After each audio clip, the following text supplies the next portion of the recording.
Hi, I'm Jane Dunawald. Welcome to my YouTube channel. Today I'm going to show you how to do an India ink and tempera paint design that can become an art piece of its own, a painting of its own, or could be a prototype for thermofax screen. Lots of applications for this one. Elements could be used for collage. Let me show you exactly how I work with the tempera paint first. Okay, so the first thing I want to do is draw. I'm just going to draw some simple shapes. You can make this more elaborate if you have the time. Once I get the shape drawn, I'm going to put a little bit of this white tempera paint. You want pretty thick tempera paint in order for this to really work well, and you want to make sure it's tempera and not acrylic, because if it isn't tempera, it might not wash off, and then this will be a fail. So right now, I'm going to take the tempera paint, and I'm going to paint first inside this shape. And essentially what I want to do is leave the pencil lines exposed. So I'm going to paint inside all three of these circles as close as I can get to the edge. And I want to make that pretty thick. Now, once I get the inside painted, then I'm going to start filling in around the outside of the circle. And these are kind of loose circles. You can make it as perfect as you like. I like designs myself that are a little bit loose. I want to make sure it's a nice thick coat of paint, because what this paint is going to do is act as a resist when I put the India ink on the watercolor paper. I think watercolor paper is the best choice for this particular process. You are going to get this paper wet later, and when you get it wet, you don't want it to disintegrate. So you can see I'm leaving the pencil lines exposed. I'm not following the loose circle that I drew necessarily, but I'm using it as sort of a guide.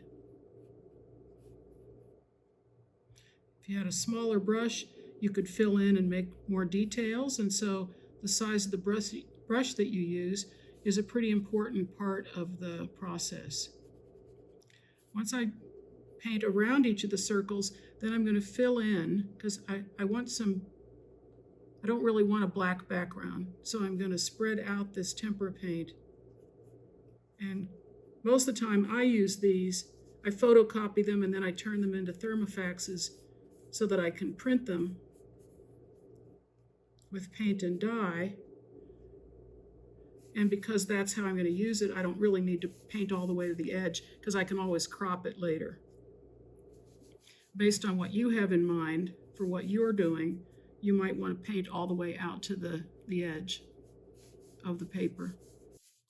And then I have to wait for this to dry. And that will take roughly an hour, depending on the humidity where you live. Okay, so we'll let that dry, and then we'll apply the India ink. The tempera paint is dry, so now I'm ready to move to step 2, which is applying the India ink. The India ink that I use is real India ink, and I can guarantee that real India ink, which is carbon-based, will work for this. Sometimes I've encountered an acrylic ink that looked like India ink or even had India ink in the name, but in fact it was an acrylic ink, and the acrylic ink didn't always work as well because I couldn't get it to wash off. So I would look for India ink, the real thing, if I were you. Sometimes it comes in tiny little bottles like that that are expensive, so I prefer to buy versions like this, Black Velvet Waterproof India ink. I got this, I think, at Dick Blick. I don't get paid for endorsing any companies, but that's a great place. Any of the online art supplies stores are a good place to go to find larger quantities at slightly lower prices. I'm an all-purpose teacher. I give all kinds of advice. So I've got my India ink. So I work with the India ink by squirting a little bit onto the surface and then spreading it out with my brush.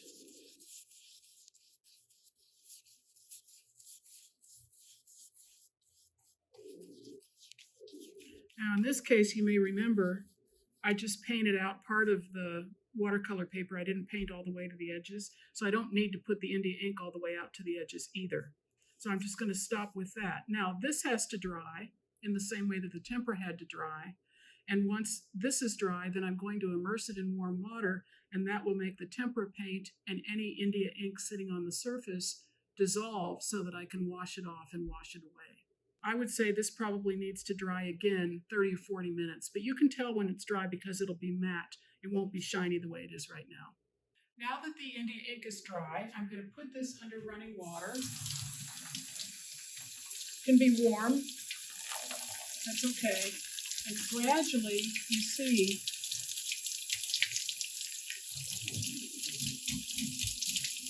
cool. The India ink dissolves, as does the tempera.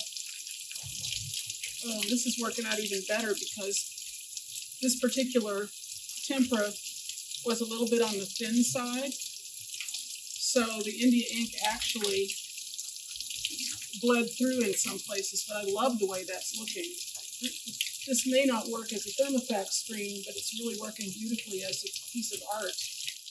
Yeah, I've moved back over to my work table and I'm working on a towel, but I have a sponge and I'm just going to sponge very gently, sponge the surface to make sure I got all of the ink off of the piece. Now, I mentioned when I was at the sink about the fact that the tempera paint was a little thin. So look for a really nice thick tempera paint if you can, and price probably has something to do with it. I bought the only thing they had at the art supply store because of the problems that they're having with shipping stuff around. So this has turned out to be a really nice sort of serendipitous surprise for me. I love it, and I could literally now scan this and put it on my printer and print it onto fabric if I wanted to. There are lots of applications of stuff like that that you can do, but I want to show you a few others that I have done recently to give you a sense of what else is possible. So here's an example of a little still life that I did, and now that you understand how this works, you can see that anywhere it's black, that's where the pencil line drawing was.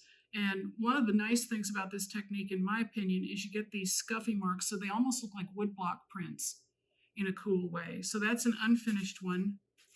And I did the same thing for this particular piece, but then after it dried, I hand colored it. I think if I remember correctly, I used acrylic paint, just regular craft paint. Here's a funny self-portrait I did. My blue glasses and my blue hair. So once again, anything that's black is the pencil line. And then, of course, this was black and white, and then I added the color. And in this case, I think I used watercolor. There's another crazy little still life. They're fun. I have seen work done by some artists that's very, very sophisticated using this technique, but that isn't necessarily the direction that it has taken me.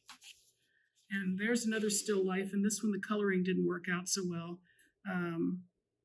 but it could be touched up.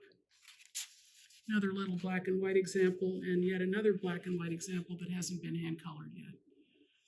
So as you can see, you can use this technique to do patterns that are non-representational or even abstract.